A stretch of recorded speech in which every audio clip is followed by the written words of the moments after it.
사랑합니다. 사도는 옥에서라도 빌립보 교회를 생각하면서 참 감사가 넘쳤습니다. 그리고 그 교회를 확신할 수 있었습니다. 그건 빌립보 교회가 구원을 받았음을 자신의 삶으로 분명히 증명을 했기 때문이죠. 입술로는 구원받았다 하는데 삶이 증명이 되지 않으면 참 불안할 거예요. 부모가 자녀들을 기르는데 공부했대는데 점수가 안 나오면 불안해요. 밥을 먹었대는데 자꾸 과자를 찾으면 불안해요. 그러니까 구원과 삶이라고 하는 건 뗄 수 없는 관계예요. 사도는 옥에 갇혀서라도 빌립보 교회를 생각만 해도 감사하고 확신할 수 있었어요. 그건 빌립보 교회 안에 구원이라고 하는 착한 일을 행하신 그분에 대한 확신이 또한 있기 때문이죠. 교회는 자신이 받은 구원이라는 착한 일 때문에 다른 이들에게도 착한 일을 경험하도록 돕는 일을 잘하는 사람들인 거죠. 하나님이 우리 안에 착한 일을 시작하셨다면 우리도 그 하나님의 도우심을 따라 다른 이들에게 착한 일들을 많이 경험시키는 우리가 되면 좋겠습니다. 그래서 사역자들이, 그래서 우리의 이웃들이, 그래서 한국교회가 주님 오시는 날까지 일산교회를 착한 교회, 감사와 기쁨이 넘치는 교회, 그 아름다운 교회로 기억하게 되기를 간절히 바랍니다. 이런 이유였을까요? 그래서 사도 바울이 이렇게 말합니다. 내가 너희 무리를 위하여 이렇게 생각하는 것이 마땅하다. 너희는 이런 교회다.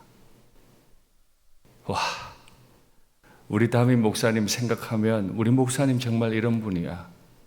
우리 장로님 정말 이런 분이야.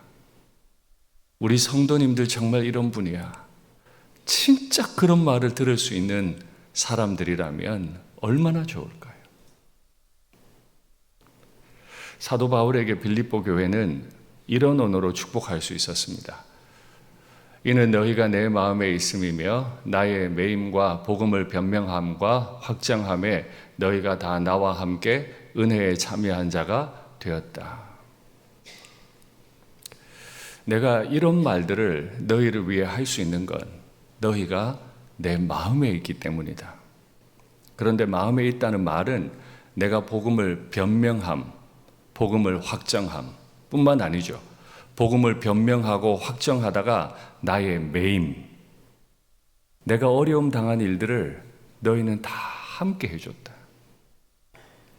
내가 매여 있을 때, 내가 복음을 열심히 전할 때, 복음을 확정할 때 그때 너희는 함께 했다.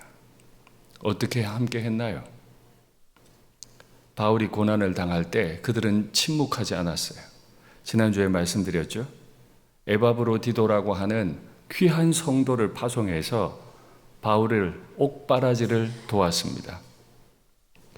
바울이 빌립보에 있을 때뿐만 아니라 빌립보를 떠나 있을 때도 참 여러 차례 다른 어떤 교회도 바울에게 헌금해 주지 않을 때, 입술로는 바울에게 고맙다 하고 사랑한다 하지만 정작 바울에게 도움이 되지는 않을 때 빌립보 교회는 자신들의 물질로 넘치도록 바울을 섬겨준 일이 있어요.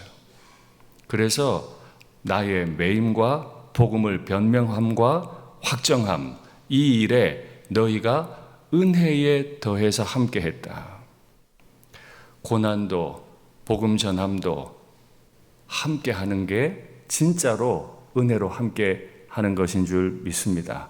말로만 하는 교회는 소용이 없어요. 내가 편안할 때 잘한다고 말해주는 건 그리 도움이 되질 않아요. 내가 옥에 갇혀 있을 때도 사람을 보내 옥바라지 해주고 예물을 보내 그의 필요를 채워주는 것, 그건 마치 부부와 같아요. 부부는 배우자가 건강할 때도 잘하지만은 연약해지면 더 잘하는 거 맞죠? 남편이 돈 잘 벌어올 때도 잘하지만은 남편이 퇴직하고 돈 못 벌어와도 더 잘하는 거 맞지요? 뭐 표정이 안 좋으시네요. 돈 잘 벌어올 때는 여보 고마워. 돈 못 벌어오면 밥을 3끼나 먹느냐고. 건강 좀 생각하라고. 바울이 옥에 갇혔을 때도 그대로 도운 게 교회였고, 이건 바로 부부의 비유예요. 그래서 바울 서신에는 교회에 관한 비유는 부부에 관한 비유와 연결이 되어 있어요. 저희 부모님도 그랬어요. 제가 몇 차례 말씀드렸죠. 송구영신 예배를 마치면 아버지는 기차를 타고 오살리 금식기도원으로 3박 4일 금식하러 올라오세요. 그러면 어머니는 저희 형제 둘, 조카 둘, 넷을 먹이시느라고 일일이 요리를 하시면서도 남편이 네 아빠가 금식기도 하는데 내가 어떻게 밥 먹니? 어머니는 요리를 하면서도 3박 4일을 금식하셨어요. 함께 있을 때, 편안할 때만 함께 하는 게 부부가 아니고 떨어져 있을 때, 힘들고 어려울 때, 그때 마음을 주는 것이 진짜 은혜의 함께함, 은혜에 참여하는 것 아닙니까? 우리 일산교회는 그런 교회 되면 좋겠습니다. 함께 있을 때 좋은데요, 떠나 있을 때 더 생각나고, 함께 있을 때도 좋은데요, 떠나 있을 때 더 고마운 교회, 생각할수록 고마운 교회, 그런 교회가 되면 좋겠습니다. 사도 바울은 1장 8절에서 이렇게 말해요. 내가 예수 그리스도의 심장으로 너희 무리를 얼마나 사모하는지 하나님이 내 증인이시니라. 옥에 갇혔어요. 빌립보 교회를 생각합니다. 자기를 도우려고 왔던 에바브로디도가 무엇 때문인지 정확히 알지 못하지만은 아마 먼 길 여기까지 왔고 바울을 돕느라고 지쳤겠죠. 병들었어요. 옆에는 빌립보 교회가 보낸 자신을 돕는 에바브로디도가 아파서 누워있고, 가만히 생각하니까 빌립보 교회가 너무 좋은 거예요. 그래서 표현하기를 내가 너희 무리를 내 심장으로 사모한다. 내 심장으로. 여기 심장으로 번역된 이 단어 스플랑크논이라고 하는 헬라어 단어는 마음 깊은 곳 혹은 장기 이런 뜻입니다. 그런데 보통 사랑이 마음에 있다고 심장에 있다고 하니까 번역을 내가 내 심장으로 너희 무리를 사모한다 라고 표현했는데, 이 스플랑크논에서 나온 영어 단어가 스플린입니다. 스플린은 요즘 의학 용어로는 비장이라 그래요. 비장. 비장은 위 뒤에 있죠. 위가 있으면 위 뒤에 작게 붙어 있는 게 비장이에요. 위와 등판 사이에 꽉 껴 있는 게 비장이에요. 그러니까 정면에서 보면 배의 가장 깊은 곳에 있는 기관인 거예요. 사도 바울이 옥에 갇혀서 속이 다다 타도록, 애간장이 타도록 너무너무 보고 싶은 사람들이 빌립보 교회였어요. 1차, 2차, 3차 전도 여행을 했습니다. 얼마나 많은 성도들을 만났겠어요. 얼마나 많은 교회가 있었어요. 근데 옥에 갇혀 있을 때 내 가장 깊은 곳, 애간장이 녹도록 내가 너를 사랑한다.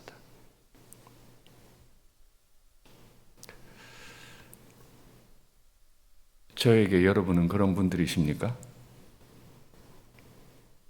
대답을 하세요. 저에게 여러분은 그런 분들이십니까? 반대로 여러분에게 저는 그런 분일까요? 목사가 성도 생각할 때 애간장이 다 녹고 잘 계신가? 성도들이 목사 생각할 때 애간장이 다 녹아 잘 계신가? 이게 우리가 꿈꾸는 교회 아닙니까?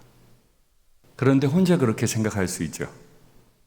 내가 내 심장으로 너 사모해. 그런데 사도 바울이 말하기를 하나님이 내 증인이시니라. 이야, 이런 말 아무나 할 수 있는 건 아닌데요. 진짜 용기가 있든지 아니면 확신이 있든지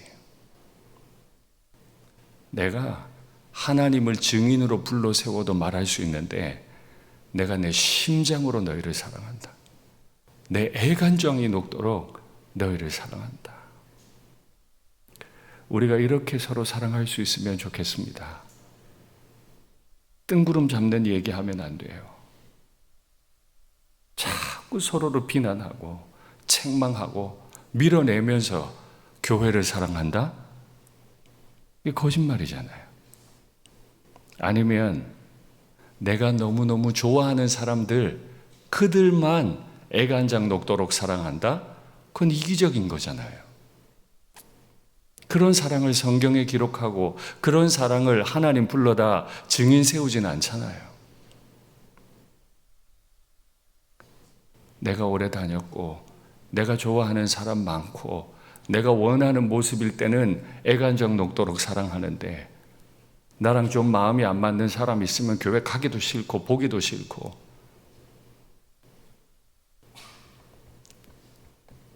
그건 바울이 말하고 하나님이 증인이 되어 주실 수 있는 사랑이 아니잖아요. 그래서 저는 이 문구, 하나님이 증인이시다 하는 이 문구도 매우 조심스럽게 적용해야 한다고 생각해요. 왜냐하면 하나님은 지금 나 때문에 너무 슬프신데 나 혼자 하나님이 좋아하고 계시다고 확신할 수 있잖아요. 우리 인간 사회에 이런 일 얼마나 많아요. 안 그래요? 배우자에게 선물을 했습니다. 필요 없는 거야. 이런 거 안 좋아해. 내가 너 생각하며 샀다고. 내가 싫어하는 거라고. 이거 어떻게 해야 되죠? 하나님이 내 증인이 되신다고 말은 했지만 진짜로 하나님이 그렇게 증언해 줄 수 있는가는 조심스러운 얘기입니다. 함부로 하나님을 올려서도 안 되고 내가 하나님을 증인 세울 정도로 말할 때는 진짜 조심하셔야 돼요. 그래서 오늘 본문에는 한국어 번역으로는 정확하게 나타나 있지 않지만 헬라어로 보면 판단한다, 시험한다 이런 단어들이 많이 들어가 있어요. 사도 바울은 자신이 있었어요. 옥에서 깊이 기도하며 하나님의 마음을 알았던 거죠. 바울아, 너에게 빌립보 교회가 있다. 그 확신이 있었기 때문에 바울은 이렇게 고백했어요. 진짜 심장으로 사모하면 내 애간장이 녹도록 사모하면 나타나는 현상 하나는 분명합니다. 내가 기도하노라. 진짜 사랑하면 애간장이 녹아서 기도합니다. 맞습니까? 그럼 다시 여쭐게요. 여러분들께서는 담임 목사인 저를 위해 기도할 때 애간장이 녹으세요? 하긴 합니다, 목사님. 애간장이 녹으세요? 바로 이 부분이죠. 목사를 위해 기도 안 해요. 생각도 안 나요. 보통 왜 아들을 군에 보내놓으면 얼마나 하루하루가 길고 날이 더우면 더운 대로 추우면 추운 대로 잘 있는지 궁금하잖아요. 근데 남의 자식 보면 아이고야 벌써 제대했나? 엄마 아빠는 하루하루가 생지옥인데 남들은요 아이고야 못 있어졌다 벌써 제대했어. 입장이 달라요. 이 입장차는 좁혀질 수가 없어요. 그래서 다시 묻는 겁니다. 여러분은 저를 위해 애간장이 녹도록 기도하세요? 뒤에 우리 목사님들 많이 앉아 계신데 여러분 저를 위해 기도할 때 애간장이 녹으시나요?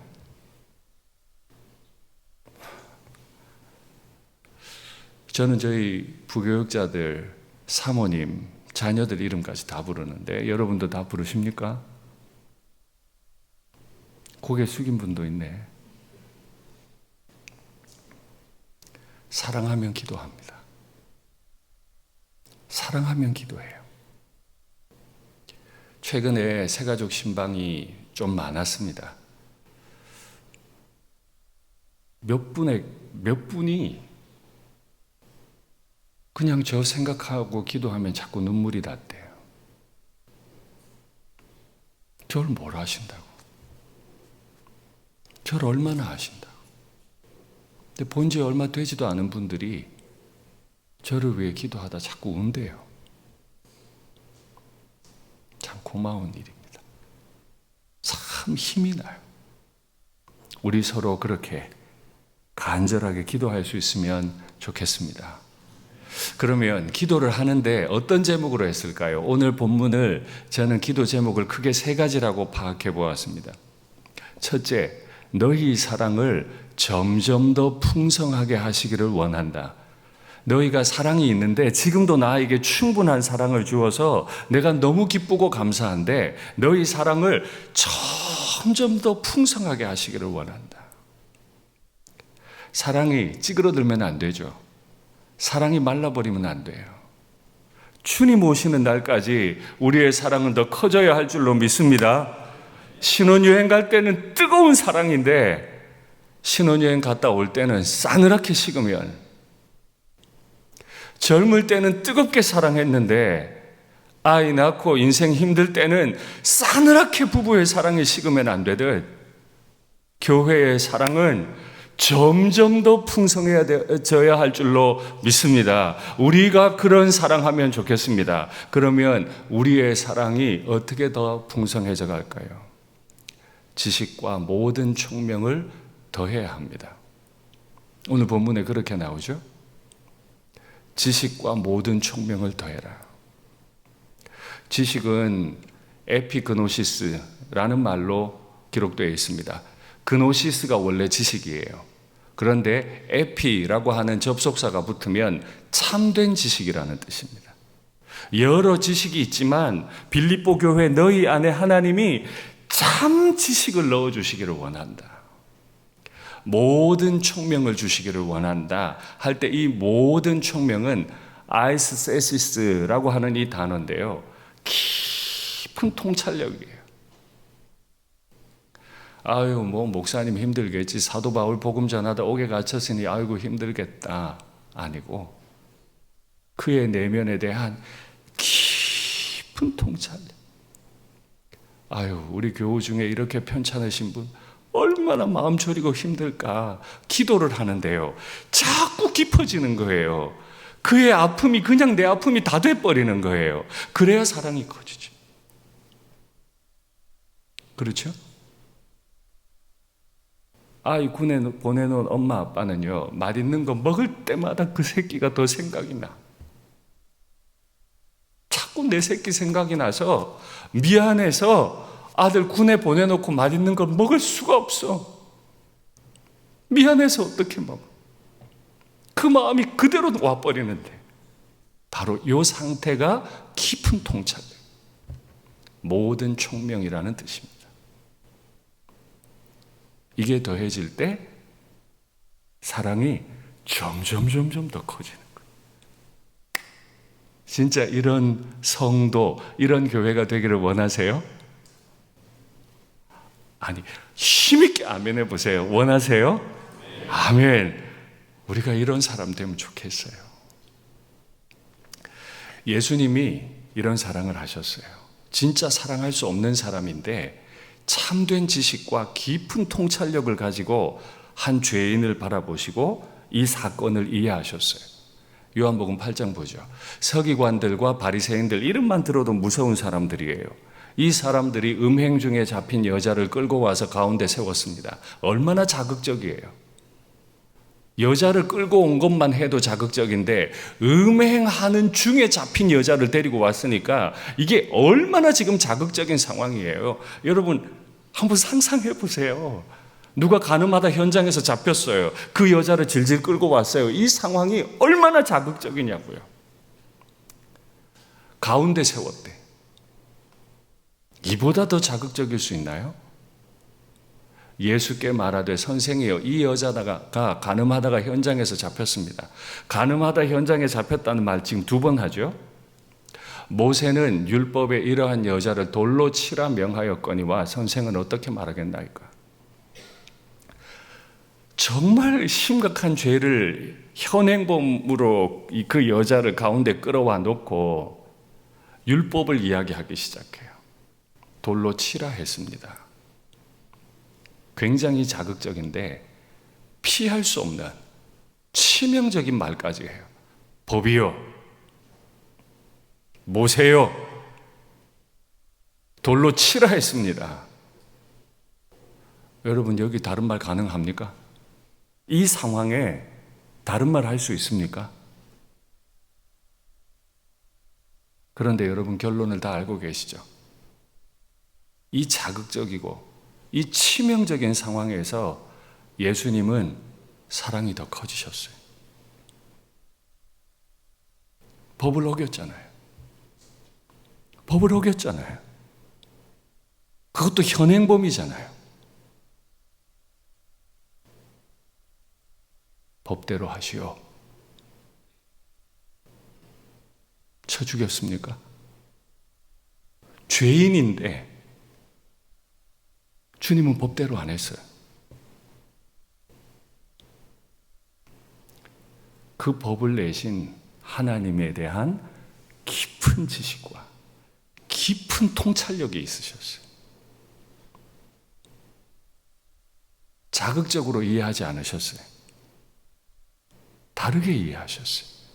그래서 결론이 어떻게 됐죠? 예수께서 이르시되 나도 너를 정죄하지 아니하노니, 죄 지은 여자, 이 치명적인 죄 지은 여자, 남들이 모세 들먹거리고 율법 들먹거리면 너 죄 지었어, 넌 죽어야 돼 하는 게 맞잖아요.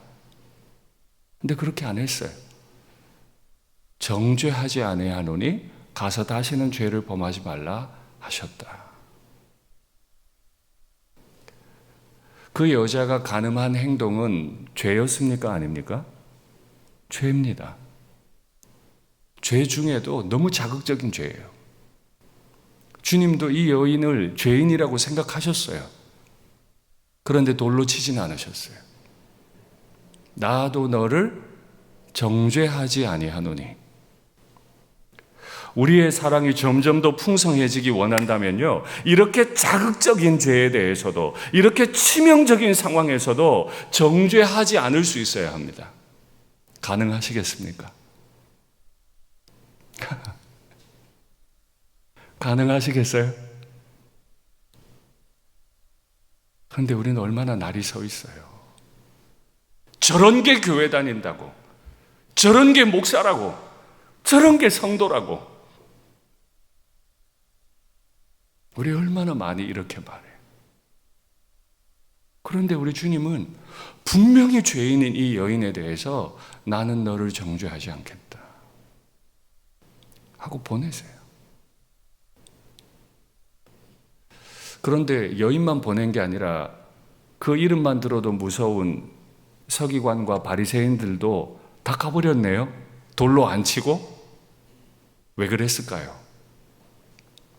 아마도 예수님께서 바닥에 무언가를 쓰셨기 때문이고, 아마도, 이건 정확한 건 아닙니다. 저의 상상력입니다. 그 쓰신 것을 말로 하지 않으셨을까? 말로 하신 내용이 뭐였죠? 너희 중에 죄 없는 자가 돌로 쳐라. 쓰신 내용이 뭐였을까? 제가 큐티 강의 시간에 이 본문을 잘 말씀을 드리는데요. 한번 확인하죠. 누구든지 남의 아내와 간음하는 자 곧 그의 이웃의 아내와 간음하는 자는 그 간부와 음부를 반드시 죽일지니라. 아마 앉으셔가지고 길게 쓰기는 어려우셨을 것 같고, 제 생각입니다. 레위기 20장 10절이라고 쓰셨을까요? 왜냐하면 그들이 돌로 쳐 죽이라고 하는 율법을 알고 있었으니까요. 바로 그 구절이거든요. 근데 그 구절은 뭐라 그랬어요? 간부와 음부 둘 다를 돌로 치라 그랬어요. 간음을 행하는 그 남자와 여자 둘 다를 돌로 치라 그랬어요. 근데 지금 주님 앞에 잡혀온 사람은 누구예요? 여자만 데려왔어요. 그래서 아마 제 생각에 레위기 20장 10절이라고 썼든지 이 구절 전체를 썼든지 남자는 어디 갔노? 이렇게 쓰든지 법을 집행한다는 사람들 자체도 법을 위반했어요. 남자, 여자 둘 다를 죽이라 그랬는데 여자만 끌고 온 거예요. 아주 자극적이게. 그리고 고개 푹 숙이고 있는 여자를 향해 모세와 율법을 들먹거리면서 죽여야 한다고 말했죠. 그런데 주님은 모두를 돌려보내셨어요. 법에 깊은 지식이 있으셨어요. 뿐만 아니라 깊은 통찰력이 있으셨어요. 하나님이 왜 이 구절을 주셨을까? 간음을 한 것이 당시 문화에는 큰 죄도 아닌데 왜 하나님 나라의 관점에서 보면 간음은 돌로 쳐 죽일 만한 죄인가? 하나님이 왜 출애굽하는 백성들에게 이 법을 주셨는가? 거기에 대한 깊은 통찰력, 그게 뭐였는지 보시죠. 너희는 나에게 거룩할지어다. 이는 나 여호와가 거룩하고 내가 또 너희를 나의 소유로 삼으려고 너희를 만민 중에서 구별하였음이니라. 저 율법을 내시고 몇 구절 후에 하신 말씀이죠. 하나님은 지극히 거룩한 분이세요. 그 지극히 거룩하신 분이 우리를 소유로 삼으신 건 우리를 통해 지극히 거룩한 나라를 만들기 위해서요. 이 지극히 거룩한 나라를 만들려면 거룩한 사람들이 필요해요. 돌로 쳐 죽이는 게 우선이 아니고 죄가 무엇인지, 어떻게 행동하면 죄가 되는지, 죄는 어떻게 다스려야 되는지를 설명하셨어요. 그래서 주님도 말씀하셨죠. 나도 너를 정죄하지 아니하노니 가서 다시는 죄를 범하지 말라. 왜요? 거룩한 나라를 만들어 가야 하니까. 넌 분명히 돌에 맞아 죽어야 하는 게 맞아. 그러나 지금 내가 이 순간 널 죽이지 않는 이유는 하나님이 너 같은 죄인을 통해서도 거룩한 나라를 만들기 원하시기 때문인데 이제 가서 다시는 죄 짓지 말라. 이게 참된 지식과 깊은 통찰력을 가진 사랑입니다. 과연 우리는 이렇게 사랑합니까? 뭐 하나만 걸려라. 하나만 딱 걸려. 이러니 교회가 안 돼요. 이러니 교회가 안 돼. 남들 위하는 것처럼 하면서 다른 데 가서 남들의 허물을 다 늘어놓고 비난하고 정의를 말하고 그래서 안 돼. 기도합니다. 하나님 아버지께서 우리 일상교회의 사랑에 참된 지식과 깊은 통찰력을 더해 주셔서 우리의 사랑이 점점 더 풍성해지기를 기도합니다. 아멘. 두 번째 기도의 제목, 지극히 선한 것을 분별하며 진실하게 허물이 없어서 그리스도의 날에 발견되기 원한다. 지극히 선한 것을 분별해라. 이 분별하다라고 하는 이 단어는 시금하다 하는 뜻입니다. 여기 귀한 게 있어요. 근데 이게 진짜 금인지 아닌지 시금을 해야 될 거 아니에요? 바로 그렇게 내가 무언가 하나를 가지고 있어요. 간음하다 현장에서 잡히면 그대로 돌로 쳐 죽여야 돼 라고 하는 지식을 제가 가지고 있어요. 이거 틀린 거 아니에요. 그런데 이거를 뭐 하래요? 이 지극히 선한 법을 시금해보라는 거예요. 법은 선한데 뭘 더 시금할 게 있어요? 법을 집행하는 나를 시금해야지. 법이요! 라고 말하고 싶은 내 마음을 시금하려는 거예요. 남들을 책망하고 싶은 내 마음을 시금하려는 거예요. 아이고야, 시간 빨리 갔네? 이미 틀린 거예요. 그 청년이 군에서 고생한 거 생각하면, 그 부모가 사계절을 지나면서 먹지도 입지도 못한 거 생각하면 시간 빨리 간 게 아니에요. 그러니 내가 교회에서 뭐라고 한마디를 말하려면 시금하세요. 내가 내 배우자에게 뭐라도 한마디를 좀 충고하겠거든 반드시 시금하세요. 주님은 그 자극적이고 치명적인 상황에서도 나는 너를 정죄하지 않는다 말씀하셨는데, 우리가 뭐라고 자꾸 남들을 판단합니까? 시금해야 합니다. 우리 자신을 시금해야 합니다. 그래서 진짜로 좋은 걸 받아들여야 돼요. 주님처럼 행동해야 돼요. 내가 그렇게 사랑받았으니까. 진실하게 허물 없이 행하여 그리스도의 날에 드러나야 한다. 여기 진실하다는 말이요, 되게 무서운 말입니다. 에일리크리네스라고 하는 헬라어 단어인데 두 개가 합해졌습니다. 에일리는 하일라에서 온 단어인데 이 단어는 태양빛이라는 뜻입니다. 크리네스의 어원은 크리노입니다. 살펴보다 하는 겁니다. 그럼 두 단어를 합하면 어떻게 돼요? 태양빛 아래에서 살펴보는 거예요. 옛날에는 가장 밝은 빛이 태양빛이에요. 가장 밝은 곳에 가서 윤상덕이의 과거를 하나하나 다 살피.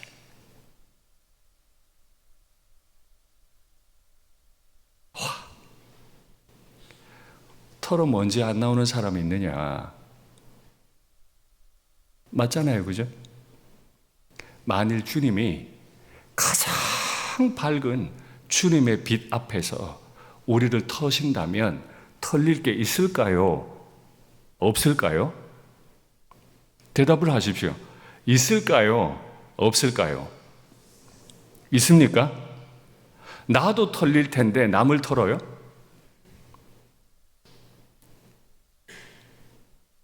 내 앞에 한 사람이 있습니다. 주님, 얘 털어보세요.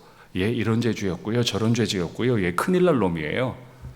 그래, 털어보마. 털었더니 죄가 너무 많아. 그거 보세요, 주님. 그래, 이제 네 차례다. 너도 한번 털어보자.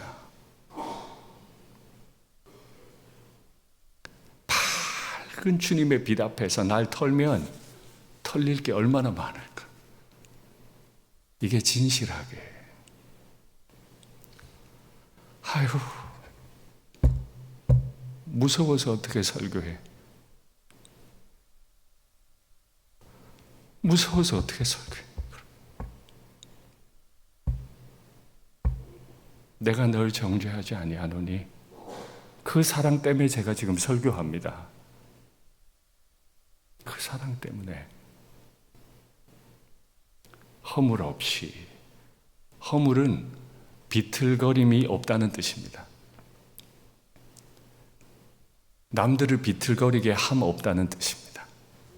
나의 어떤 기질, 나의 언행으로 남들의 마음을 아프게 해서 그가 비틀비틀거리게 함 없어야 그리스도의 날에 드러날 겁니다. 그리스도의 날의 뜻은 예수님이 심판주로 다시 오시는 날. 태양빛보다 더 밝으신 우리 주님이 빛으로 이 땅에 다시 오실 때 내가 허물 없이 드러날 수 있겠습니까? 안 되는 거죠, 이건. 이건 안 되는 거예요. 근데 허물 있는 사람이 어떻게 거룩한 나라에 들어가요? 못 들어가잖아요.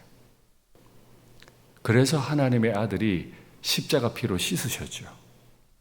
내 죄를 씻으셨다면 가늠하다 현장에서 잡힌 여인의 죄도 씻으실 수 있나요, 없나요? 있네요. 이게 용서 아닙니까? 우리가 받고 싶은 사랑이 이거 아닙니까? 그 사랑 때문에 지금 제가 여기서 설교할 수 있습니다. 그 사랑 때문에 여러분들께서 오늘 여기 나와서 지극히 거룩하신 분을 향해 이거 주세요, 저거 주세요 기도할 수 있게 됐습니다. 그러니 우리는 살아갈 때 오늘을 살 때 그리스도의 심판대 앞에 위에서 살아간다고 생각해야 돼요. 내가 마지막 날 심판대의 그 밝은 빛 아래에서 다 드러날 것을 알기 때문에 오늘이 그런 날이에요. 오늘이 심판 날인 거예요. 그리스도의 밝은 빛 아래에서 내 영혼이 다 드러날 텐데, 내 언행이 다 드러날 텐데, 그게 오늘이라고 생각해야 맞는 거죠. 그러니까 그리스도인들에게 심판 날은 주님 다시 오시는 날이 아니고 매일이 심판 날인 거예요.